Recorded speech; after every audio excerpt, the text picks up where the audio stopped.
Hello everybody, this is Mithril Zenith. Welcome to an off-the-cuff 15-minute tier list. Yep, that's right, we're going to make a tier list in 15 minutes, and today is Fire Emblem 4 Generation 2. Now, before we begin, I need to let you know something.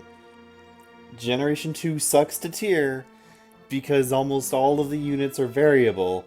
So, any of the tiers that I could put units in, give or take at least one tier up or down based on parentage. Also, I have not actually played with all of the replacement units. I don't remember if I ever actually had any in my run of Fire Emblem 4, and I haven't since gone back and played like an only substitute run. So I don't even necessarily recognize the substitutes by their portrait. I don't know who they replaced or what they do. So any substitute ranking is just going to be hearsay. I think I'm just going to kind of leave them in their own tier because I don't actually know enough about them. I will rate some of them based on what's obvious about them, but that's about it.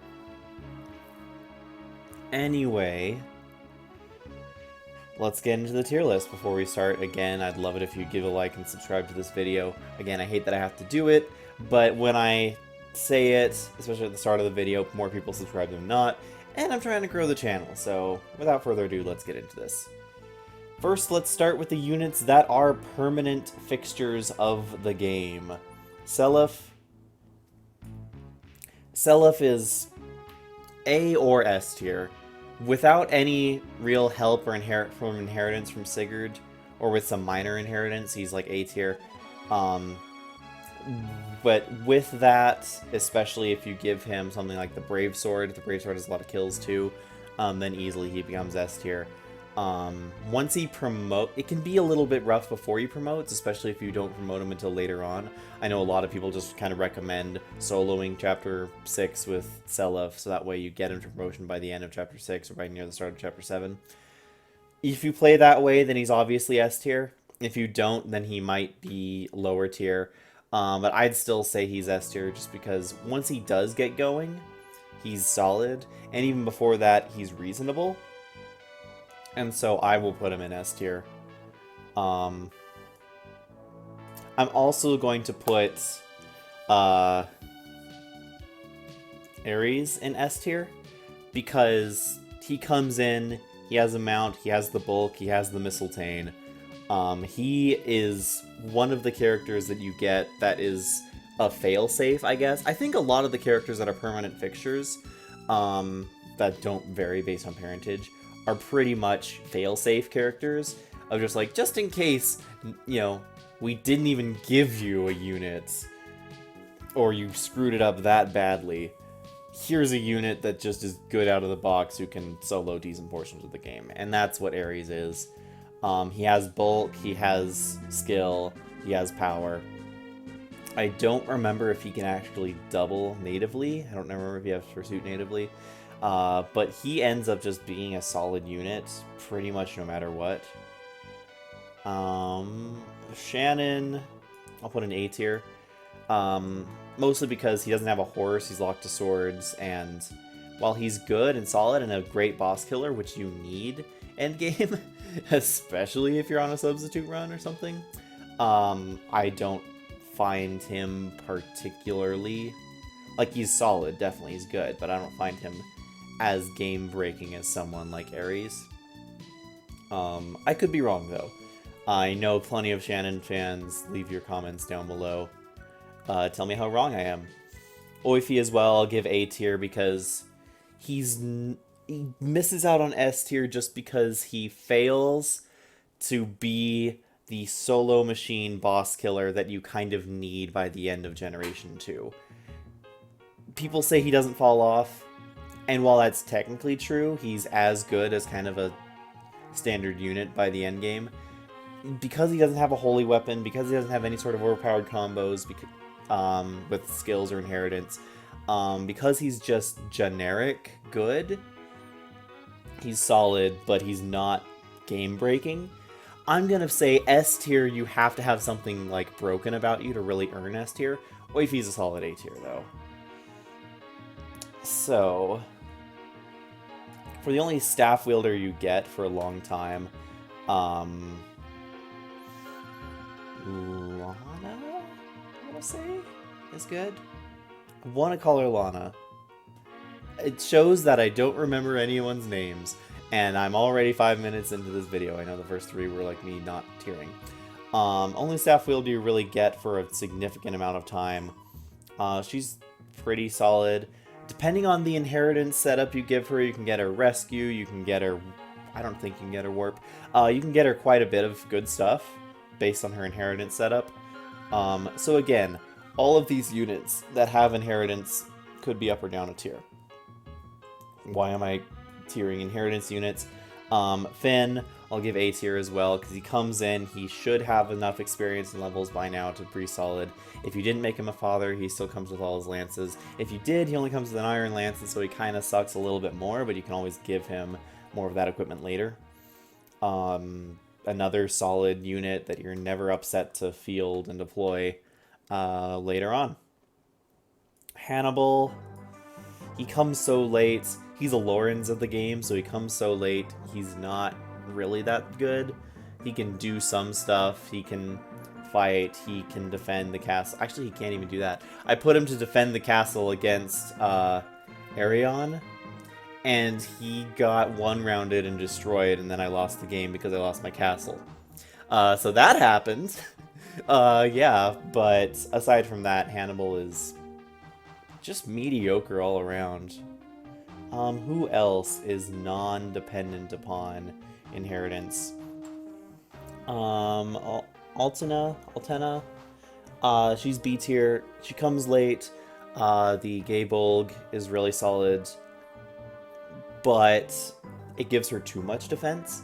If it gave her a little bit less defense, she would actually be better, but it gives her too much defense, and so she doesn't end up having an enemy phase, because all the enemies just avoid her because they can't deal damage to her. And she doesn't double, and she doesn't one-shot enemies. And so she ends up damaging an enemy on player phase, and then all the enemies avoid her on enemy phase. Still B tier, still has potential, still could be solid. But I'm just letting you know, this is what you're going to expect out of Altena. You're going to hurt a unit, maybe not kill it if you don't crit or whatnot, and then they're all just gonna avoid you because they can't hurt you. Leaf. Poor Leaf. I say poor Leaf. Leaf is very good if you get him to promotion. If you don't get him to promotion, he sucks. So, tier Leaf wherever you feel his promotion makes him fit. I personally think he's only a B tier unit because getting into promotion just sucks so much and requires so much investment. A unit that requires that much investment, I have a really hard time putting into A tier, let alone S tier. But that's also just me and just the way that I work with units. Anyone else that is regardless of inheritance? Julia? While you have Julia, she's fine, she's good, she's a B or A tier unit. The problem is you don't have her for very long. And then she comes back, and if you recruit her and get her the Naga book, she won one round as the final boss, which no one else can really do unless you get really lucky with crits. Yeah. She's solid, she's fine. You might have to protect her a bit, but she can heal, she can fight if you need her to. Maybe I will just put her kind of down in B tier though, because she's gone for, I guess not too much. She's only gone for a little bit. She only disappears for like maybe 1.5 chapters. Yeah. Anyone else that we need to worry about? I should probably take Lana out just for the moment, just so I can tier the Johan and Johalva. They're units. They exist. They can fight, I guess. They're no Lex. They're no Lex in any regard. One of them has a horse. One of them doesn't. They're perfectly mediocre in all regards. Lock to axes. Johann gets bows, I guess, or is it Yohava? The one that is a fighter becomes a warrior and can use bows. But axes and bows, not great. They're slow, they don't one-shot enemies, and especially with the stacked competition of endgame Gen 2, they're not going to remain useful. But while you have them, I mean, they're decent filler. I can't necessarily give them D tier. Who else? I guess, yeah, now we start with the inheritance because everyone else is preset. So yeah, Lana is B tier because depending on your inheritance, she's either broken or... I think she bottoms out at B tier because how bad can a staff bot be? With that in mind, I think I might give her A tier just because the average across her setups is good. Certain setups can break the game, but certain setups are much better for her. But based on your setups, you're really comparing, do I want a better Lana or do I want a better Lester? And I think Lester kind of tends to struggle more. So you want more of a Lester inheritance setup than a Lana inheritance setup. That's just me. That's just my experience, though. Because I find that Lana is pretty good no matter what. Lester, you have to determine what you're doing for them. I don't remember the names of most people in Gen 2, to be perfectly honest. You have an Archer Boy who gets the UFL and who can do some stuff with the UFL. Is that worth B tier? I've never had him really be great, even with the UFL. Again, depends on placement, depends on inheritance. Here's an easy one. You have a dancer. And you have a replacement dancer. The replacement dancer people argue is better because she has charm. Whereas with Lean, you can give her whatever you want. Yeah. But they're both dancers. They're both really solid units. Genealogy dancers for 4 tiles. Yeah. Lewin.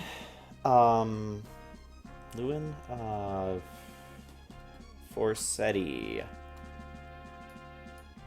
Seti is good even without the Forseti. With the Forseti, he's great, but he also comes in so late that I can't necessarily justify S tier. But I could justify S tier because the Forseti is that good. But the problem being, if you give him Forseti and send him against a group of enemies, once again, the enemies will ignore him because the AI doesn't care. And we really need to pick up the pace on this tier list. Okay, Nana, healer with a mount. Fee, Pegasus Knight, or is you Fee? I don't know which one's Fee. Pegasus Knight. I think this is Fee because Fee, all the actual characters have a little bit more distinct outfit. Pegasus Knight, pretty solid, good speed.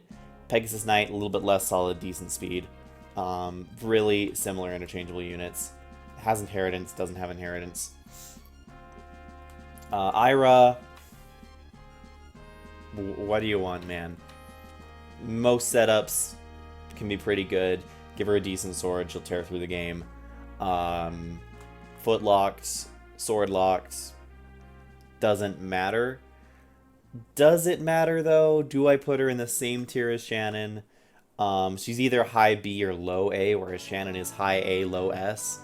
So I might debatably put that just so I can justify this.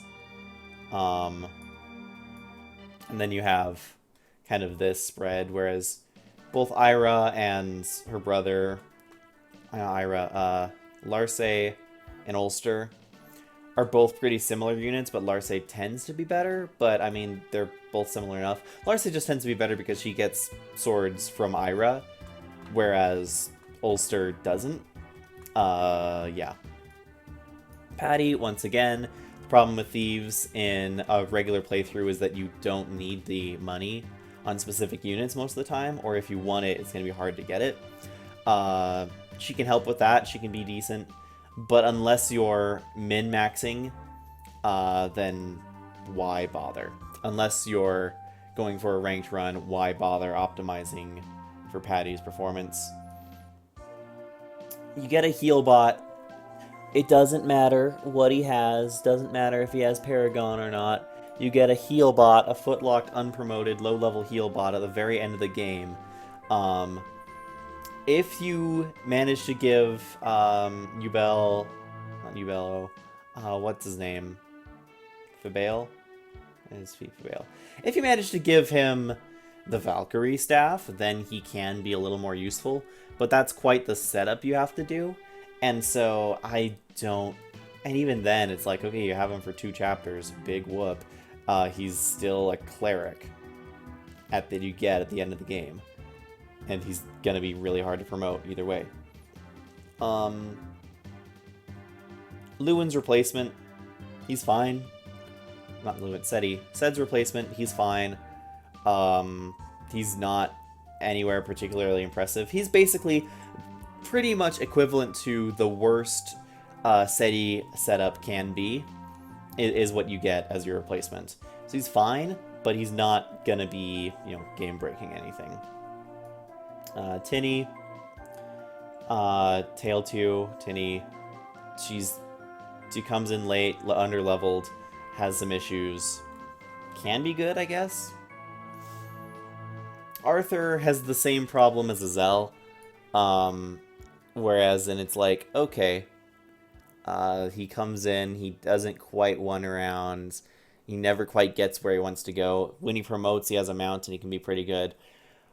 But it's popular enough now, if you can give him something like Forseti, he jumps up to S tier.